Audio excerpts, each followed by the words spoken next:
ایک بار ایک گاؤں میں دو لکڑی کاٹنے والے عمران اور ساحل رہتے تھے۔ وہ ہر صبح جنگل میں لکڑیاں کاٹنے کے لیے نکلتے تاکہ اسے قریب کے بازار میں فروخت کر سکیں۔ وہ دونوں لکڑیاں فروخت کر کے کافی کما لیتے تھے۔ ایک دن جب وہ لکڑیاں کاٹنے کے بعد دوپہر کا کھانا کھانے بیٹھے تو ان کے پاس ایک بھکاری آیا۔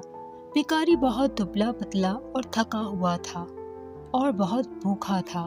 بھکاری نے ان دونوں سے کہا کہ یا تو تم مجھے کچھ پیسے دے دو یا تم مجھے ان میں سے کچھ کھانا دے دو۔ عمران کو اس بھکاری پر ترس آیا۔ اس نے کچھ کھانے کے لیے دیا تو ساحل نے اسے روکا۔ میں آپ کو یہ کھانا دے سکتا ہوں، مگر بھیک مانگنے سے اچھا ہے کہ تم کچھ کام کرو۔ عمران نے اس بھکاری سے کہا کہ میں تمہیں اپنی کلہاڑی ادھار دے سکتا ہوں اور ہم دونوں تمہیں لکڑیاں کاٹنا سکھائیں گے۔ اس طرح آپ عزت سے روزی کما سکتے ہیں اور امید ہے کہ دوبارہ کبھی بھیک نہیں مانگنی پڑے گی۔ بھکاری تھوڑا مایوس ہوا مگر ان کی بات پر راضی ہو گیا۔ عمران اور ساحل نے اسے لکڑیاں کاٹنا سکھایا اور اس کی مدد کی۔ دن کے اختتام پر وہ بازار گیا۔ پہلے تو بھکاری کو کوئی لکڑیاں بیچنے میں کامیابی نہیں ملی۔ غصے میں یہ کہنے لگا کہ یہ بہت آسان ہوتا اگر وہ میرے ساتھ تھوڑا سا کھانا بانٹتے اور مجھے کچھ پیسے دے دیتے۔ تھوڑی ہی دیر میں ایک شخص آیا اور اس بھکاری سے ساری لکڑیاں خرید لی۔ بھکاری بہت خوش ہوا۔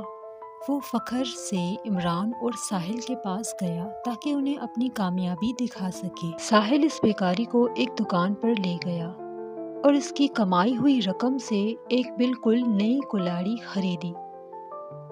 بھکاری بہت خوش تھا۔ اس نے ان کا شکریہ ادا کیا اور کچھ کھانا خریدنے کے لیے ایک سرائے کی طرف روانہ ہوا۔ بھکاری کے جانے کے بعد ساحل نے عمران سے کہا اگر تم نے بھکاری کو کچھ کھانا دیا ہوتا تو وہ جلدی سے کھا لیتا اور آج رات پھر سے بھوکا رہنا پڑتا۔ ہم دونوں نے مل کر اسے ایک ایسا ہنر سکھایا ہے جس کی وجہ سے وہ اب کبھی بھیک نہیں مانگے گا اور نہ ہی کبھی بھوکا رہے گا۔